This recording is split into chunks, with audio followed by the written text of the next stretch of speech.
এই যে এই শাড়িটা আমার দাদা দিয়েছিল, শাড়িটা দিয়েছিল। তো এটা পিকু আর ফল করতে একবারে ওই দোকান থেকে রেডি হয়ে আসে, তো এর জন্যই আজকে আসছে। তো শাড়িটা নিয়ে আসলো, তাই তোমাদের একটু শেয়ার করলাম।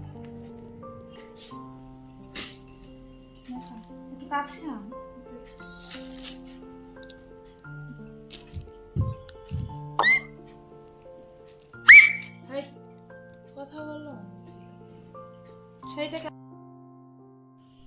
হ্যালো এভরিওয়ান, কেমন আছো তোমরা? আমরা অনেক অনেক ভালো আছি, সুস্থ আছি। আমি হলো রমা।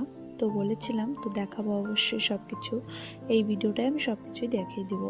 তো এই শাড়িটা আমার দাদা দিয়েছিল ভাইফোঁটায়, তো আর দেখানি হয়নি। তো শাড়িটার দাম নিয়েছিল 1400 টাকা। এই কালার কোনো শাড়ি পরা হয় আর পেটিকোট মানে সায়া দিয়ে 1400 টাকা নিয়েছিল শাড়িটা। কেমন হয়েছে জানিও অবশ্য। তো তারপরে দেখো বাজার থেকে কি কি এনেছিলাম। তো ওই যে বলেছিলাম 150 টাকার সোয়েটার এনেছি, তো এটা আমার ছেলের জন্য সোয়েটার এনেছিলাম 150 টাকা দিয়ে। তো সোয়েটারটা কেমন হয়েছে জানিও। এমনি তো খুব সুন্দর লাইট কালার, এমনি এখানে বোঝা যাচ্ছে না অতটা, এই যে লাইট কালার, ক্যামেরায় কেমন বোঝা যাচ্ছে জানি না। তো এটা 150 টাকা নিয়েছিল। তো তোমাদেরকে তো বলেছিলাম 150 টাকা করে আমি দুটো সোয়েটার এনেছি, এটা একটা আর এই যে একটা। তো এটাও 150 টাকায় নিয়েছিল সোয়েটারটা। অবশ্য এটা একটু আনকমন কালার, যেহেতু পরেরই তার জন্য নিয়েছিলাম এটা। তো এটা আর এটা দুটো আমার ছেলের জন্য নিয়েছিলাম। তো এই একটা স্টল এনেছিলাম আমি, বুঝতে পারছো কিনা জানি না।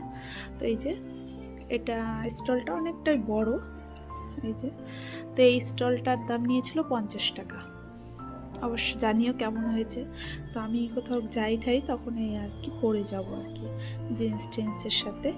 তো স্টলটা খুব সুন্দর, এই যে মোটে 50 টাকা। তো বলেছিলাম কত দাম কম জিনিস। তো এটা হয়ে গেল একটা। আর এই যে এই সোয়েটারটা সব সাদা সাদাই বেশি, তো বেড কাভারের জন্য বুঝতে না পারলে আর কিছু করার নেই। তো এই যে এটা 250 টাকা নিয়েছে। আমার জন্য সোয়েটার এনেছিলাম, আমার উদ্দেশ্যে ছিল না, কিন্তু তারপরেও এনেছি। তো এত কম দাম, তাই কেউ বলবে এটা 250 টাকার সোয়েটার। খুব সুন্দর, একদম গরমও হয়, দেখো একদম খুবই ভালো। তো এটাও 250 টাকার সোয়েটার। তো দুটো এনেছিলাম আমি বলেছিলাম। তো এই যে এটাও 250 টাকা। তো সোয়েটারগুলো কেমন লাগলো অবশ্যই জানিও তোমরা। তো বলেছিলাম যেহেতু। তো দেখো এটা 250 টাকা, এটাও 250 টাকা। আর এই যে এই ওড়নাটা তো 50 টাকা। আর এই দুটো সোয়েটার এনেছিলাম। আর আমার ছেলের জন্য প্যান্ট এনেছিলাম 175 টাকা করে। তো এই যে 175 টাকার প্যান্ট, খুব সুন্দর গরম প্যান্টটা, একদম অনেক মোটা। তো আমার ছেলে পড়াও হয়ে গেছে, তারপরে তোমাদের সাথে ভিডিও শেয়ার করছি। তো খুবই মোটা ছিল, 175 টাকা। এই যে ভিতরেও অনেক গরম। আর আমার বরের জন্য একটা প্যান্ট এনেছি, এটা হলো 150 টাকা। ও সকালে একটু দোকান ঠোকানে যায় তো পরে, তো এই যে ওর জন্য এনেছি এটা। তো এইগুলো প্যান্ট 150 টাকা করে কেউ বলবে, কিন্তু অনেক মোটা, ভালোই আছে দেখে মনে হচ্ছে এরকম, কিন্তু মোটা আছে ভালোই, সফট, খুব একদম সফট। তো এই প্যান্টটাও খুব সুন্দর একদম। তো এটা 175 টাকা নিয়েছে। আর ওর বাবার জন্য 150 টাকা দিয়ে একটা প্যান্ট এনেছিলাম। তো এই হলো আমার শপিং। তো নেক্সট টাইমে আবার যাব, তখন তোমাদেরকে আবার নিয়ে যাব অবশ্যই। তো সোয়েটার নেওয়ার জন্য যাব মনে হয়, শরীরটা একটু ভালো হোক তারপরে যাব। তো এই যে এই হলো আমার শপিং। এটা কেউ বলবেই না 250 টাকা করে সোয়েটার, তাই তোমাদের সাথে একটু শেয়ার করলাম। এই ওড়নাটা আমাদের ওইদিকে বেশি দাম, তো এখানে 50 টাকা করে ওখানে নিল।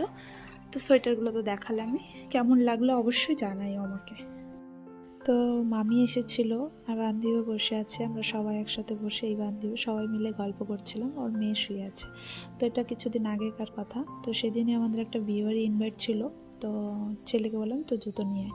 তো আমি এখান থেকে সব জুতো টুতো নিই। এই যে অনেকগুলো এনেছিল, তো কোনটা পছন্দ, একটাও পছন্দ হচ্ছিল না, তারপরে একটা পছন্দ হলো, এই জুতোটাও সুন্দর।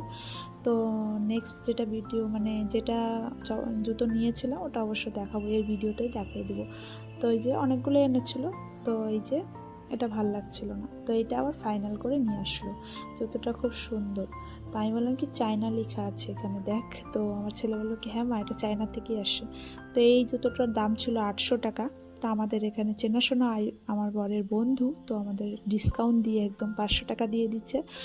তো কেউ দিবে না অবশ্য কোনো দোকানদার, কিন্তু আমাদেরকে দিয়ে দেয়, যেহেতু আমি ওর কাছ থেকেই সব জুতো টুতো পরি, তার জন্য সব কিছু আমাদের ওখানে থেকেই আসে। তো চলো, রাত হয়ে গেছে, এখন বিয়েবাড়ির উদ্দেশ্যে রওনা দিচ্ছি। তো রাত তো হয়ে গেছে তো অনেকটাই, তাহলে চলো এখন বিয়েবাড়ি যাই তাহলে। তো অনেকগুলো বিয়ের কার্ড এসেছে, কিন্তু বিশ্বাস করো শরীর খারাপের জন্য কোনো বিয়েবাড়ি যেতে পারছি না। তো যেহেতু বিয়ের সিজন চলছে এখন, তো অনেকগুলো কার্ড এসেছে, দেখাবো কোনো সময়। তো এই যে ওই একটা বিয়ে খেয়েই আমার শরীর খারাপ হয়ে গেছিলো, তাহলে আর কোন বিয়ে বাড়িতে যাবো, তাই না? তো বিয়ে বাড়ি চলে আসছি।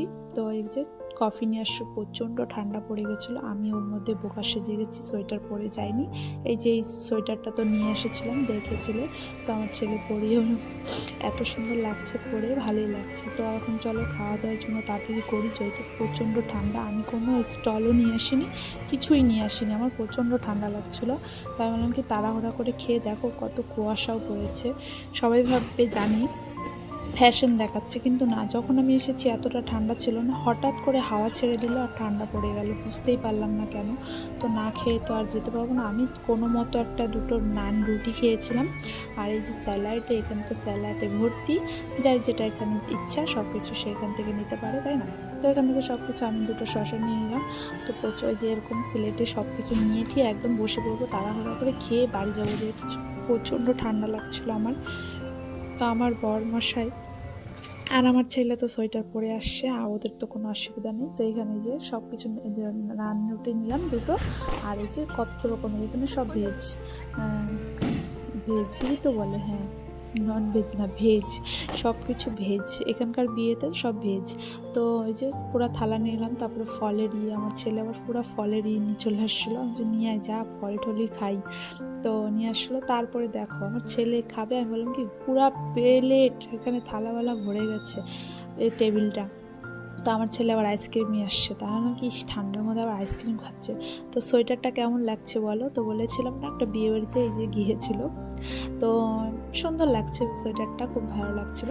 তো পুরা দেখো টেবিলটা খেয়ে খেয়ে ভরে দিচ্ছে, মনে হচ্ছে সব আমি খেয়েছি, কিন্তু না, অনেকে এখানে ছিল বসে, অনেকেই খেয়েছে। তারপরে একটা ছেলে দেখো, এই ছেলেটা আমাকে এত ফলো করছিল বিয়ে বাড়িতে, আমার তো যা রাগ উঠছে, আমি যেই ভিডিও করছি তখন মুখটা ওইদিকে ঘুরিয়ে নিয়েছে, না হয়তো এতক্ষণ খালি আমার পাশে এসে বসে একবার এইটা করে একবার ওটা করে বসেই আছে, রাগ যে উঠছিল, খালি দেখতেছিল, যেই ভিডিও করলাম জুম করে পালিয়ে গেল।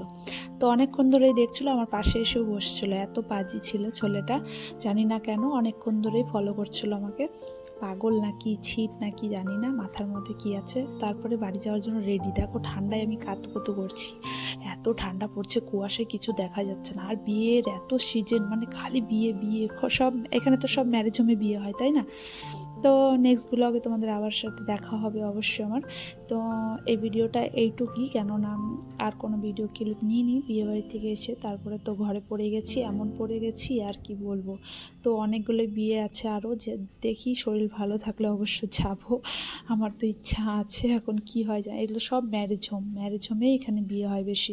তো আমাদের অনেকগুলো ইনভাইট আসছিলো, এক এক দিনে 2-3টা করে ইনভাইট ছিল, কি বলবো আর। তো যেতে পারিনি, একটা দুটাই আসছি। তো তোমরা সবাই ভালো থেকো, সুস্থ থেকো।